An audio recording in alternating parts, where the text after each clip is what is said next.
નમસ્કાર વિદ્યાર્થી મિત્રો, ધોરણ 12 સાયન્સ રસાયણ વિજ્ઞાન પાઠ નંબર 9માં આપણે છેલ્લા બે મુદ્દાઓ બાકી છે એનો આપણે અભ્યાસ કરીશું.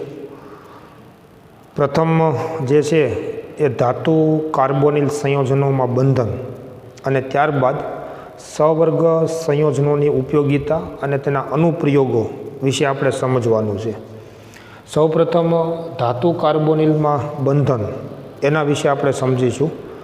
તો અત્યાર સુધી તમે વિચારો કે આપણે ઘણા બધા સવર્ગ સંયોજનોનો અભ્યાસ કરેલો છે કે જેમાં સંક્રાંતિ ધાતુ આયન સાથે લિગેન્ડ સવર્ગ સહસંયોજક બંધથી જોડાય અને આ પ્રકારના સંયોજનો છે એ બનાવે છે, જે આપણે વીબીટી અને સીએફટી સિદ્ધાંતને આધારે પણ આપણે સમજ્યા છીએ. ઘણા બધા એવા સવર્ગ સંયોજનો છે કે જેમાં લિગેન્ડ તરીકે કાર્બોનિલ લિગેન્ડ હોય અને એની અંદર મેટલ એટલે કે સંક્રાંતિ ધાતુ અને કાર્બોનિલ લિગેન્ડના કાર્બન વચ્ચે બંધન થતું હોય છે. અને આવા પ્રકારના જે સવર્ગ સંયોજનો હોય એને ધાતુ કાર્બોનિલ સંયોજનો તરીકે ઓળખવામાં આવે છે. એનો મતલબ એવો થયો કે સવર્ગ સંયોજનોમાં સંક્રાંતિ ધાતુ સાથે કાર્બોનિલ લિગેન્ડ છે એ બંધિત થયેલો હોય છે અથવા જોડાયેલો હોય છે, અને એવા પ્રકારના સવર્ગ સંયોજનોને ધાતુ કાર્બોનિલ સંયોજનો તરીકે ઓળખવામાં આવે છે. ખાસ કરીને હોમોલેપ્ટિક કાર્બોનિલ સંયોજનો છે, અને હોમોલેપ્ટિક સવર્ગ સંયોજનો એટલે તમે સમજી શકો છો કે એમાં એક જ પ્રકારનો લિગેન્ડ હોય અને એક જ પ્રકારના લિગેન્ડ તરીકે કાર્બોનિલ લિગેન્ડ હોય. તો એવા પ્રકારના સંયોજનોને હોમોલેપ્ટિક કાર્બોનિલ સંયોજનો તરીકે ઓળખવામાં આવે છે. હોમોલેપ્ટિક કાર્બોનિલ સંયોજનો એનો મતલબ કે એક જ પ્રકારના લિગેન્ડ તરીકે કાર્બોનિલ લિગેન્ડ હોય અને એમાં ધાતુ અને કાર્બોનિલ લિગેન્ડના કાર્બન વચ્ચે બંધન થયેલું હોય. તો આવા હોમોલેપ્ટિક કાર્બોનિલ સંયોજનો ઘણા બધા પ્રકારના જોવા મળે છે, એની રચનાઓ છે એ જોવા મળે છે. પરંતુ આ બધા જ હોમોલેપ્ટિક કાર્બોનિલ સંયોજનોમાં સંક્રાંતિ ધાતુ એટલે કે મેટલ અને કાર્બોનિલ લિગેન્ડના કાર્બન વચ્ચે બંધન થયેલું હોય છે અને આ પ્રકારના સવર્ગ સંયોજનો છે એ બને છે. મોટાભાગના બધા જ કાર્બોનિલ સંયોજનો, કેમ કે હવે એને આપણે માત્ર કાર્બોનિલ સંયોજનો તરીકે ઓળખીશું, ખરેખર આ બધા હોમોલેપ્ટિક કાર્બોનિલ સંયોજનો છે. એનો મતલબ કે જેમાં લિગેન્ડ ગમે તેટલી સંખ્યામાં હોય પણ એક જ પ્રકારનો લિગેન્ડ હોય, કાર્બોનિલ લિગેન્ડ. તો આવા પ્રકારના જે કાર્બોનિલ સંયોજનો છે એ ખૂબ જ સાદા અને સ્પષ્ટ બંધારણ ધરાવતા ધાતુ કાર્બોનિલ સંયોજનો છે એ જોવા મળે છે. દાખલા તરીકે તમે વિચારો કે આપણે કેટલાક ધાતુ કાર્બોનિલ સંયોજનો છે એ આપણે જાણીએ પણ છીએ. NiCO4 નામ તમે જાણ્યું છે કે આ પ્રકારનું જે કાર્બોનિલ સંયોજન છે આને હોમોલેપ્ટિક કાર્બોનિલ સંયોજન તરીકે ઓળખી શકાય. બીજી વસ્તુ કે કાર્બોનિલ લિગેન્ડ તમે જાણો છો તે પ્રમાણે તટસ્થ અને એકદંતીય લિગેન્ડ છે. એટલે આમાં નિકલનો સહવર્ગાંક 4 થશે અને કાર્બોનિલ લિગેન્ડ એક દંતીય છે એટલે સહવર્ગાંક 4 થશે અને તટસ્થ છે એટલે એનો પોતાનો વીજભાર 0, તો સંક્રાંતિ ધાતુનો વીજભાર છે એ પણ 0 થશે. એટલે આનું આપણે નામ આપીએ છીએ કે ટેટ્રા કાર્બોનિલ નિકલ 0, આવું એનું આપણે IUPAC નામ આપી શકીએ. એ જ પ્રમાણે તમે જુઓ તો FeCO5 આ પણ હોમોલેપ્ટિક કાર્બોનિલ સંયોજન છે અને એનું IUPAC તમે નામ આપો તો પેન્ટા કાર્બોનિલ આયર્ન 0, આ પ્રમાણે તેનું IUPAC નામ આપી શકાય. કારણ કે તટસ્થ લિગેન્ડ છે એટલે લિગેન્ડનો વીજભાર 0, તો સંક્રાંતિ ધાતુનો ઓક્સિડેશન આંક પણ 0 અથવા 0 થશે. આ જ પ્રમાણે તમે જુઓ તો CrCO6 આ પણ કાર્બોનિલ સંયોજન છે, જેનું આપણે IUPAC નામ આપીએ તો હેક્ઝા કાર્બોનિલ ક્રોમિયમ 0, આવું એનું IUPAC નામ છે એ આપી શકાય. કેટલાક હોમોલેપ્ટિક કાર્બોનિલ સંયોજનો છે એ બહુ કેન્દ્રીય હોય, મતલબ સંક્રાંતિ ધાતુની સંખ્યા એક કરતાં વધારે હોય. દાખલા તરીકે તમે જુઓ તો એક સંકીર્ણ સંયોજન Mn2CO10 આવા પ્રકારનું સવર્ગ સંયોજન છે અને આનું જો તમે IUPAC નામ આપશો તો ડેકા કાર્બોનિલ કેમ કે 10 કાર્બોનિલ લિગેન્ડ છે, ડેકા કાર્બોનિલ ડાયમેંગેનીઝ 0 આવું તેનું IUPAC નામ આપી શકાય. એ જ પ્રમાણે કોબાલ્ટ ટ્વાઇસ CO8 આવા પ્રકારનું પણ સવર્ગ સંયોજન બની શકે. હવે આ બંને તમે જુઓ તો બહુકેન્દ્રીય સંકીર્ણ સંયોજન કહેવાય, કેમ કે એમાં સંક્રાંતિ ધાતુ 2 છે. એટલે કે આનું તમે જો IUPAC નામ આપશો તો ઓક્ટા કાર્બોનિલ ડાયકોબાલ્ટ 0. તો આવા બધા મિત્રો જુદા જુદા પ્રકારના સવર્ગ સંયોજનો બને છે કે જે બધામાં તમે જોઈ શકો છો કે કાર્બોનિલ લિગેન્ડ છે, અને આ બધા કાર્બોનિલ લિગેન્ડ સંક્રાંતિ ધાતુ સાથે બંધિત થયેલા છે, જોડાયેલા છે, અને આ પ્રકારના જે સવર્ગ સંયોજનો બને છે એને ધાતુ કાર્બોનિલ સંયોજનો તરીકે પણ ઓળખવામાં આવે છે. હવે આવા બધા તમે સવર્ગ સંયોજનો છે એમાં થતું સંકરણ અને બંધારણ જો તમે જુઓ તો આપણે NiCO4 અને FeCO5માં થતું સંકરણ અને એના બંધારણ છે એ આપણે અગાઉ સમજ્યા હતા. તમે યાદ કરો કે ટેટ્રાકાર્બોનિલ નિકલ છે એ સમચતુષ્ફલકીય છે, એટલે કે નિકલ સાથે 4 કાર્બોનિલ લિગેન્ડ છે એ સમચતુષ્ફલકીય રીતે જોડાય અને બંધારણ છે એ ધરાવે છે. તો આ જે નિકલ સંક્રાંતિ ધાતુ આયન છે એની સાથે કુલ 4 કાર્બોનિલ લિગેન્ડ સમચતુષ્ફલકીય રીતે જોડાય અને 109 અંશ ને 28 કલાના ખૂણે છે ને એ બંધન પામેલા હોય છે. તો NiCO4 છે એ સમચતુષ્ફલકીય છે, અને આપણે સમજ્યા છીએ કે તેમાં sp3 પ્રકારનું સંકરણ થાય છે. FeCO5 તમે જુઓ પેન્ટાકાર્બોનિલ આયર્ન 0, તો એ ત્રિકોણીય પિરામિડલ બંધારણ છે એ ધરાવે છે. મધ્યસ્થ અથવા કેન્દ્રસ્થ ધાતુ આયન Fe છે, અને 5 બંધ ત્રિકોણીય દ્વિપિરામિડ બંધન આપણે જાણીએ છીએ કે આ પ્રમાણે 5 બંધ છે એ કાર્બોનિલ લિગેન્ડ સાથે બનાવે છે. બધામાં એક વસ્તુ તમે સમજી શકશો કે મેટલ એટલે કે ધાતુ અને કાર્બન વચ્ચે સવર્ગ સહસંયોગ બંધ બની અને આ પ્રકારના સંયોજનો છે એ બનાવે છે. તો ટેટ્રાકાર્બોનિલ નિકલ એ સમચતુષ્ફલકીય છે, અને પેન્ટાકાર્બોનિલ આયર્ન 0 એ ત્રિકોણીય દ્વિપિરામિડલ બંધારણ છે એ ધરાવે છે, ત્રિકોણીય દ્વિપિરામિડલ. એવી જ તમે જુઓ તો હેક્ઝાકાર્બોનિલ ક્રોમિયમ 0, તો એ અષ્ટફલકીય હોય એ સ્વાભાવિક છે. તો ક્રોમિયમ જે છે એ સંક્રાંતિ ધાતુ આયન છે, લિગેન્ડ 6 છે, અર્થાત એનો સવર્ગાંક 6 છે, એટલે અષ્ટફલકીય બંધારણ છે એ બનાવશે. અને જો તમે એની ઇલેક્ટ્રોન રચના તમે જુઓ તો sp3d2 પ્રકારનું સંકરણ થઈ અને આ પ્રકારે d2sp3 પ્રકારનું સંકરણ થઈ અને આ પ્રકારનું અષ્ટફલકીય સંકીર્ણ છે એ બનાવે છે.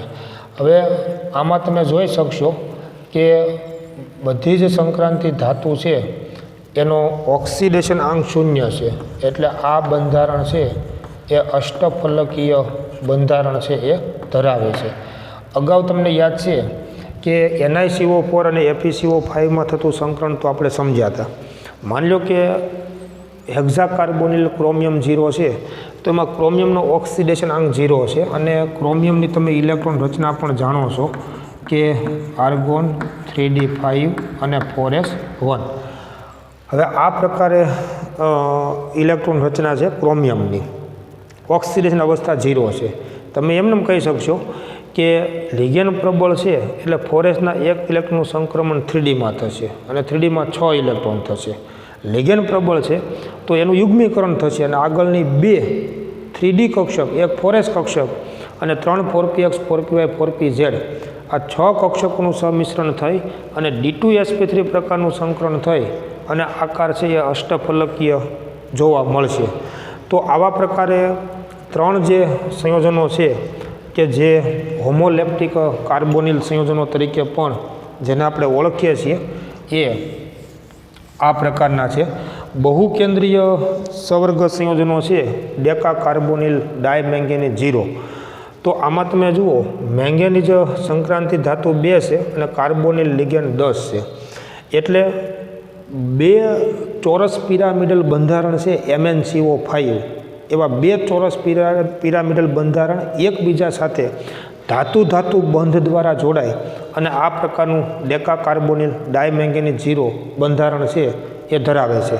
તો MnCO5 એવા 2 ચોરસ પિરામિડલ બંધારણો ધાતુ બંધ બની અને Mn2CO10 આવા પ્રકારનું ડેકા કાર્બોનિલ ડાયમેંગેનીઝ 0 સંકીર્ણ કે સવર્ગ સંયોજન છે એ બનાવે છે. દાખલા તરીકે તમે જુઓ તો MnCO5 જે છે એનું ચોરસ પિરામિડલ બંધારણ છે એ આવા પ્રકારનું હોય છે કે આની સાથે કુલ 5 લિગેન્ડ ચોરસ પિરામિડલ બંધારણથી જોડાયેલા હોય.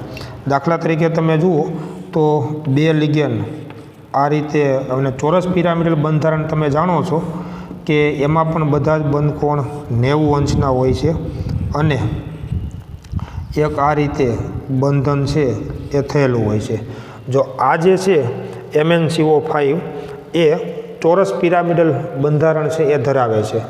આવા જ પ્રકારનું બીજું ચોરસ પિરામિડલ બંધારણ MnCO5 એ બીજું આવું બંધારણ ધરાવે છે અને આ MnCO5 પોતાનું બંધારણ કેવું તો કે ચોરસ પિરામિડલ બરાબર અને એમાં બધા જ બંધકોણ છે એ 90 અંશના હોય.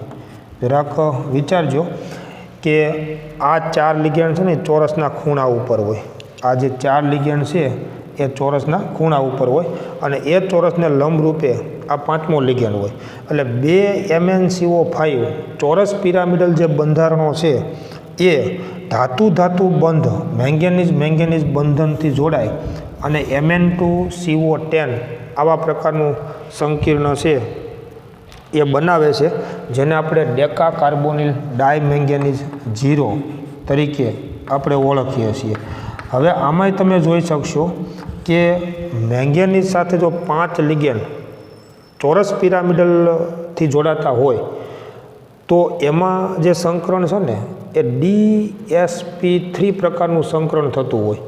તમે જ્યારે મેંગેનીઝ ધાતુની ઇલેક્ટ્રોન રચના તમે લખશો તો મેંગેનીઝનો પરમાણુ ક્રમાંક તમે જુઓ 25 એનો પરમાણુ ક્રમાંક છે. તો ઇલેક્ટ્રોન રચના તમે નિયમ પ્રમાણે લખશો તો 18 ને 2 20 ને 5 25 આવી રીતે તેની ઇલેક્ટ્રોન રચના થશે.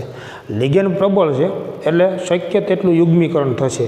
તો આ બંને ફોરેસના ઇલેક્ટ્રોન છે એ 3D કક્ષકમાં સંક્રમણ પામશે અને જો આ 2 ઇલેક્ટ્રોન 3Dમાં સંક્રમણ પામે તો 3Dમાં કુલ 7 ઇલેક્ટ્રોન થશે. એટલે 7 ઇલેક્ટ્રોનની ગોઠવણી તમે જુઓ 4 કક્ષકોમાં થવાની. એટલે એક 3D કક્ષક, એક ફોરેસ કક્ષક અને 3 4px 4py 4pz આ કક્ષકોનું સંમિશ્રણ થઈ અને DsP3 પ્રકારનું સંકરણ થઈ અને Mn2CO10 ઇલેક્ટ્રોન અથવા એનું બંધારણ છે એ ધરાવશે અને એટલે એનો ભૌમિતિક આકાર તમે જુઓ તો ચોરસ પિરામિડલ આકાર કહેવાય. એટલે આમાં DsP3 પ્રકારનું સંકરણ થશે, આમાં sp3 પ્રકારનું સંકરણ થાય, આમાં sp3d પ્રકારનું સંકરણ થાય જે આપણે અગાઉ સમજ્યા પણ છીએ. અને આની અંદર તમે જુઓ તો D2sp3 પ્રકારનું સંકરણ થઈ અને D2sp3 પ્રકારનું સંકરણ થાય અને એનો ભૌમિતિક આકાર છે એ અષ્ટફલકીય જોવા મળે છે. તો આ પ્રમાણે sp3d પ્રકારનું સંકરણ હોય તો એનો ભૌમિતિક આકાર ત્રિકોણીય દ્વિપિરામિડલ હોય અને જો DsP3 પ્રકારનું સંકરણ હોય તો એનો ભૌમિતિક આકાર ચોરસ પિરામિડલ છે એનો ભૌમિતિક આકાર જોવા મળશે. આવી રીતે તમે જુઓ કે CO2 CO8 એટલે કે ઓક્ટા કાર્બોનિલ ડાયકોબાલ્ટ 0 આ જે સંકીર્ણ છે એમાં પણ કોબાલ્ટ ધાતુ સાથે 3 લિગેન્ડ સવર્ગ સહસંયોજક બંધથી જોડાય છે અને ધાતુનું વચ્ચેનું જે બંધન છે એમાં કાર્બોનિલ લિગેન્ડ સેતુબંધ તરીકે જોડાય અને CO2 CO8 પ્રકારનું સંયોજન છે એ બનાવે છે. એટલે આ જે કોબાલ્ટ ધાતુ છે એની સાથે 3 લિગેન્ડ, કોબાલ્ટના 3 લિગેન્ડ કાર્બોનિલ 3 લિગેન્ડ છે એ જોડાયેલા હોય. બીજો જે કોબાલ્ટ ધાતુ આયન છે એની સાથે પણ આ પ્રમાણે 3 કાર્બોનિલ લિગેન્ડ છે એ જોડાયેલા હોય. અને આ ધાતુ વચ્ચેનું જે બંધન છે, આ જે બંધન છે મેટલ વચ્ચેનું બંધન, એ ઉપરાંત તમે જુઓ તો 2 કાર્બોનિલ લિગેન્ડ છે ને એ સેતુબંધ તરીકે જોડાયેલા હોય. દાખલા તરીકે આ બંને કાર્બોનિલ લિગેન્ડ છે એ આ બંને ધાતુ સાથે સેતુબંધ બનાવી અને કુલ 8 લિગેન્ડ છે, કુલ 8 લિગેન્ડ જે છે એ કોબાલ્ટ ધાતુ સાથે જોડાય અને CO2 CO8 આ પ્રકારનું સવર્ગ સંયોજન છે એ બનાવે છે. તો આવા બધા પ્રકારના જે સંયોજનો છે મિત્રો, એ બધાને ધાતુ કાર્બોનિલ સંયોજનો તરીકે ઓળખવામાં આવે છે. અહીંયા પણ તમે જોઈ શકશો કે કોબાલ્ટ ધાતુ છે ને એ કુલ 5 બંધ બનાવે છે, 1 2 3 4 અને 5. એટલે આ કોબાલ્ટ ધાતુ લિગેન્ડ સાથે જે 5 બંધ બનાવે છે એના કારણે એમાં પણ sp3d અથવા dsp3 પ્રકારનું સંકરણ છે એ થતું હોય છે. પરંતુ એમાં 2 લિગેન્ડ સેતુબંધ તરીકે જોડાય અને આવા પ્રકારનું ઓક્ટા કાર્બોનિલ કોબાલ્ટ 0 એવા પ્રકારનું કાર્બોનિલ સંયોજન છે એ બનાવે છે. હવે આવા બધા પ્રકારના જે ધાતુ કાર્બોનિલ સંયોજનો છે એમાં આવા પ્રકારનો સેતુબંધ બની અને જે સંયોજન બને છે એનું કારણ શું હોઈ શકે? તો અહીંયા આગળ તમે જુઓ કે આ બધા સંયોજનોમાં તમે જોઈ શકશો કે માત્ર ને માત્ર ધાતુ અને કાર્બોનિલ લિગેન્ડના કાર્બન વચ્ચે જ બંધ છે. પરંતુ આ સંયોજનમાં તમે જોઈ શકો છો કે ધાતુ અને કાર્બોનિલ લિગેન્ડ વચ્ચેના બંધ ઉપરાંત ધાતુ વચ્ચેનું પણ બંધન છે એ જોવા મળે છે. એમ ઉપરાંત આમાં તમે જુઓ તો ધાતુ વચ્ચેના બંધ ઉપરાંત સેતુબંધ પણ જોવા મળે છે. તો ધાતુ કાર્બોનિલ સંયોજનોમાં થતું જે બંધન છે એમાં ખરેખર તમે જુઓ તો બંધનની 2 પ્રકારની લાક્ષણિકતા છે ને એ જોવા મળતી હોય. મેટલ અને કાર્બન વચ્ચે સિગ્મા બંધ ઉપરાંત પાય બંધની પણ લાક્ષણિકતા છે ને એ જોવા મળતી હોય. જેમ તમે યાદ કરો કે સહસંયોજક બંધ છે એ 2 પ્રકારના છે, સિગ્મા બંધ અને પાય બંધ. તમે એવું સમજ્યા છો કે જો કક્ષકોનું એન્ડ ટુ એન્ડ ઓવરલેપિંગ થતું હોય તો સમિશ્રણની માત્રા વધુ હોય, પ્રબળ બંધ બને, જેને સિગ્મા બંધ કહીએ છીએ. જો સાઇડ વાઇઝ ઓવરલેપિંગ થતું હોય કક્ષકોનું તો સમિશ્રણની માત્રા ઓછી હોય અને પાય બંધનું નિર્માણ થાય છે. તો એવી જ રીતે આ પ્રકારના સવર્ગ સંયોજનોમાં જ્યારે કક્ષકોનું સમિશ્રણ થાય છે તો એમાં પણ 2 પ્રકારના સવર્ગ સહસંયોજક બંધ બનવાની અનુમાન કરવામાં આવે છે કે જો એન્ડ ટુ એન્ડ ઓવરલેપિંગ થતું હોય તો એમાંય સમિશ્રણની માત્રા વધુ હોય, પ્રબળ બંધ સિગ્મા બંધ બને. સાઇડ વાઇઝ ઓવરલેપિંગ થતા હોય તો નિર્બળ બંધ બનશે, જેને પાય બંધ તરીકે ઓળખવામાં આવે છે. તો આવા પ્રકારના જે ધાતુ કાર્બોનિલ સંયોજનો છે મિત્રો, એમાં મેટલ અને કાર્બન વચ્ચેનો જે આ બંધ છે, મેટલ અને કાર્બન વચ્ચેનો આ બંધ, તો આ બંધમાં 2 પ્રકારની લાક્ષણિકતા છે એ જોવા મળે છે. સિગ્મા બંધની લાક્ષણિકતા ઉપરાંત પાય બંધની લાક્ષણિકતા છે એ પણ જોવા મળે છે.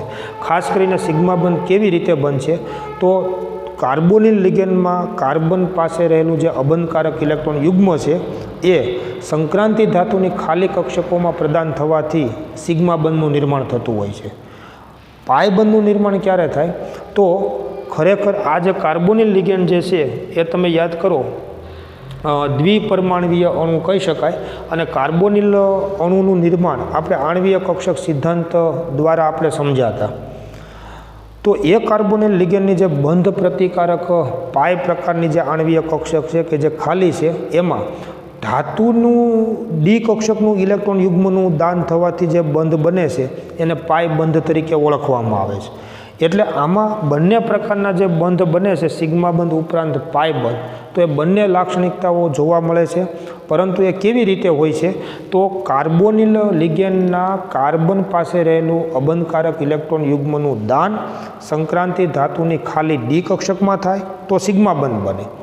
અને જો ધાતુનું ઇલેક્ટ્રોન યુગ્મ, ધાતુની ડી કક્ષકમાં રહેલું ઇલેક્ટ્રોન યુગ્મ કાર્બોનિલ લિગેન્ડની બંધ પ્રતિકારક પાય પ્રકારની આણ્વીય કક્ષકમાં જો થાય તો રચાતા બંધને પાય પ્રકારના કે પાય બંધ તરીકે એને ઓળખવામાં આવે છે. એટલે એને સમજવા માટે તમે વિચારો કે આ જે મેટલ અથવા તો જે સંક્રાંતિ ધાતુ છે એની કુલ 5 ડી કક્ષકો જે આપણે કહીએ છીએ, એ 5 ડી કક્ષકોને હું અહીંયા આગળ માની લો કે દર્શાવું તો મેટલ અથવા સંક્રાંતિ ધાતુ સાથેની આ 5 ડી કક્ષકો છે.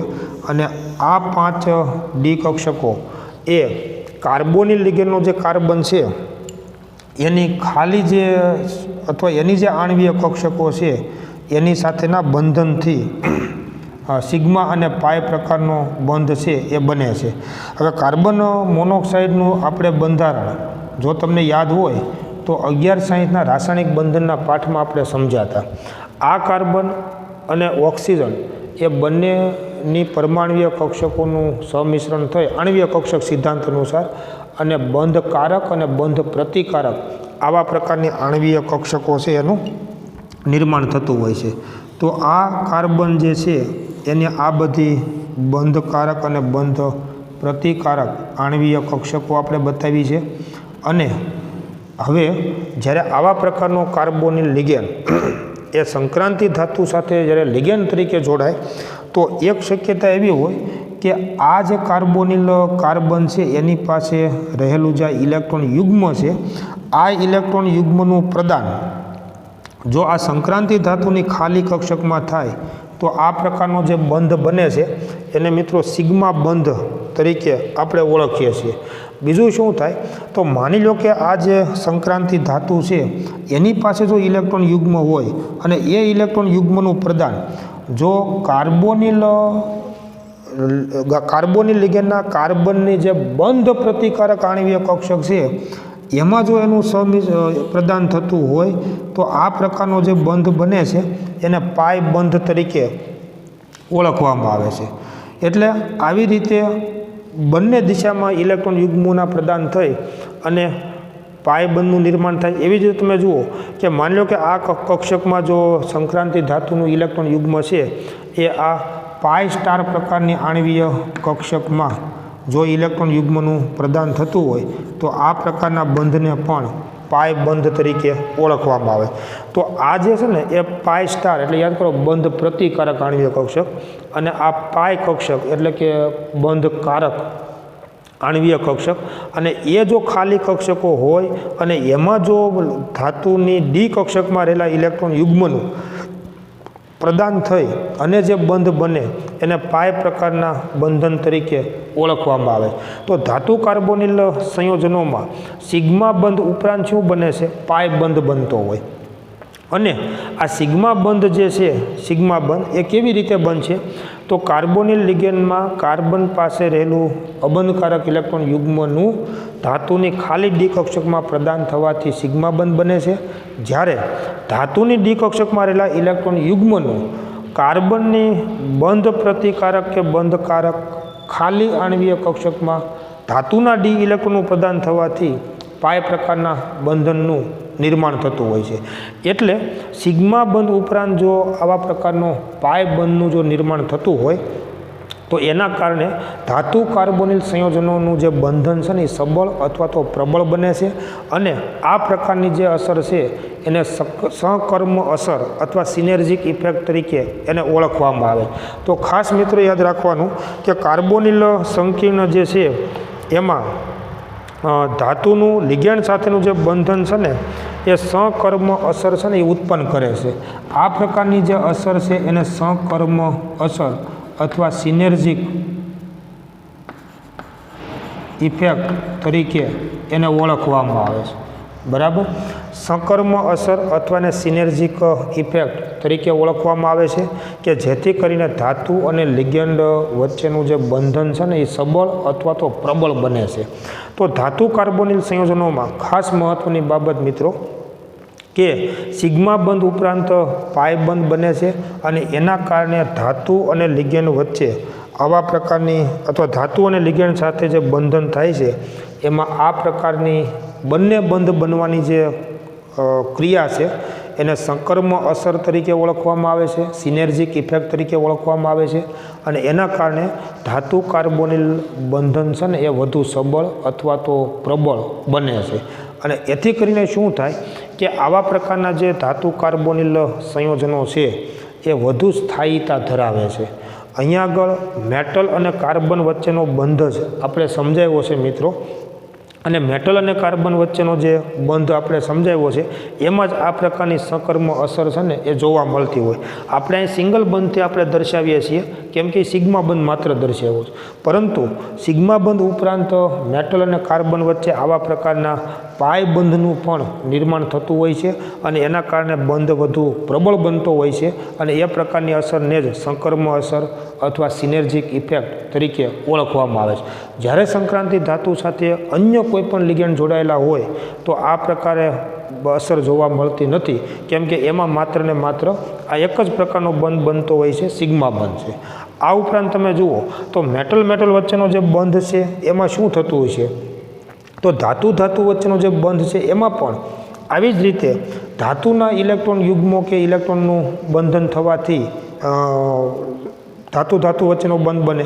દાખલા તરીકે આ ધાતુ વચ્ચેનો જે બંધ બને છે એમાં જો બંને ધાતુ પાસે અયુગ્મિત ઇલેક્ટ્રોન હશે તો એની ભાગીદારીથી સહસંયોજક બંધ બની શકે, અથવા તો જો ધાતુ પાસે અયુગ્મિત ઇલેક્ટ્રોનની હાજરી નહીં હોય તો એક ધાતુના ઇલેક્ટ્રોન યુગ્મનું પ્રદાન થાય અને બીજી ધાતુની ખાલી ડી કક્ષકમાં એ ઇલેક્ટ્રોન યુગ્મનો સ્વીકાર થઈ અને ધાતુ વચ્ચેનું બંધન છે એ જોવા મળશે.